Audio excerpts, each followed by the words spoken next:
Stage 4 మోకాళ్ల అరుగుదలకి నొప్పి లేకుండా కీళ్ల మార్పిడి ఆపరేషన్ చేయబడును.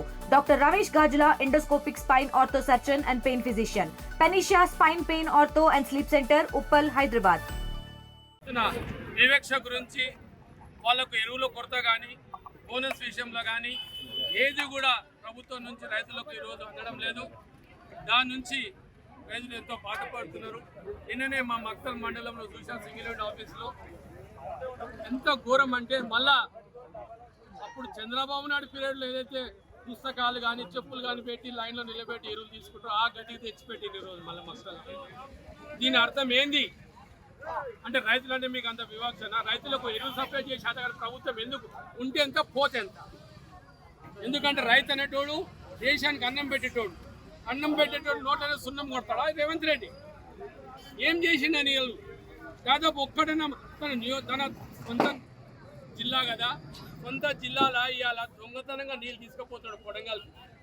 అది ఒక చిన్న ప్రాజెక్టులకి ఇచ్చి తీసుకుపోవచ్చా? భీమా ప్రాజెక్ట్ కింద ఉన్న ఆయకట్టు అంత ఏం కావాలి? అప్పుడు రైతులు ఏం కావాలి? ఇవన్నీ చూస్తే ఎంత ఇది ఉంటుంది అంటే ఇదికే బీఆర్ఎస్ ప్రభుత్వం వాళ్ళని ఎండగడుతుంది, తప్పకుండా రైతులకు సహకరిస్తుంది. ఏదున్నా నీళ్లు కానీ ఎరువులు కానీ బోనస్లు కానీ ఈవెన్ మొన్న వేసిన ఏదైతే రుణమాఫీ అంటాడు కదా, ఆ రుణమాఫీ విషయంలో కూడా ఎంతో మాట్లాడుతుంది. కానీ ఇప్పుడు మాకు ధర్నా కార్యక్రమం చర్చించక రాలే, కానీ తప్పకుండా దాని విషయంలో కూడా రోజు మన ధర్నా కార్యక్రమం అన్ని మొత్తం సేకరిస్తాం. తీసుకొచ్చి ఎవరికి రాలేదు వాళ్ళందరూ ముందర కూర్చోబెట్టి ఇదే అంబేద్కర్ చౌరస్తా ధర్నా చేసి ప్రభుత్వాన్ని ఎండగట్టే ప్రయత్నం తప్పకుండా చేస్తాం. వచ్చేటట్టు కూడా రైతులకు చేస్తాం. ఇది ఎందుకంటే కేసీఆర్ ప్రభుత్వం వచ్చినప్పటి నుంచి, తెలంగాణ రాష్ట్రం వచ్చినప్పటి నుంచి రైతులకు పెద్దపీట వేసి ఈరోజు భారతదేశంలోనే తెలంగాణ అంటే నంబర్ 1 స్థాయికి తీసుకుపోయాడు కేసీఆర్ సార్. ఈ రోజు మన రేవంత్ రెడ్డి గారు ఏ స్థాయికి తీసుకుపోయి పెట్టిండో మనకు తెలియదు. కింద నుంచి మొదలుకున్నామా మళ్ళా కింద ఎక్కడ కూలిపోయినామో మనకు తెలియదు. ఆ స్థితికి తీసుకొచ్చి పెట్టి రేవంత్ రెడ్డి ఏదైనా పైసలు అడిగితే రైతులు పోయి ఏదైనా చెప్తే మా దగ్గర ఇప్పుడు లేవు, తర్వాత మాట్లాడతాం, తర్వాత చూద్దాం. ఇదే పరిస్థితి. కానీ ఏ ఒక్కటి కూడా ఇంతవరకు ప్రభుత్వం చూసిన దాఖలాలు లేవు. దయచేసి ఇవన్నీ రావాలి.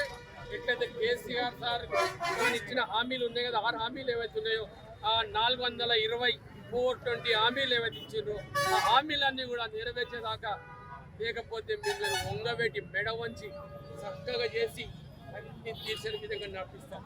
అది కేసీఆర్ ప్రభుత్వం అంటే. Thank you. తెలుగులో ఫాస్టెస్ట్ న్యూస్ ఇప్పుడు కొత్త అవతారంలో 5 సెకండ్లోనే పూర్తి వార్తా సమాచారం మీ చేతిలో. సోషల్ మీడియా ట్రెండ్స్ మీ కళ్ళ ముందుకే live TV and voice search ఆప్షన్స్తో ఇప్పుడే డౌన్లోడ్ చేయండి. యాప్ లింక్ డిస్క్రిప్షన్లో ఉంది.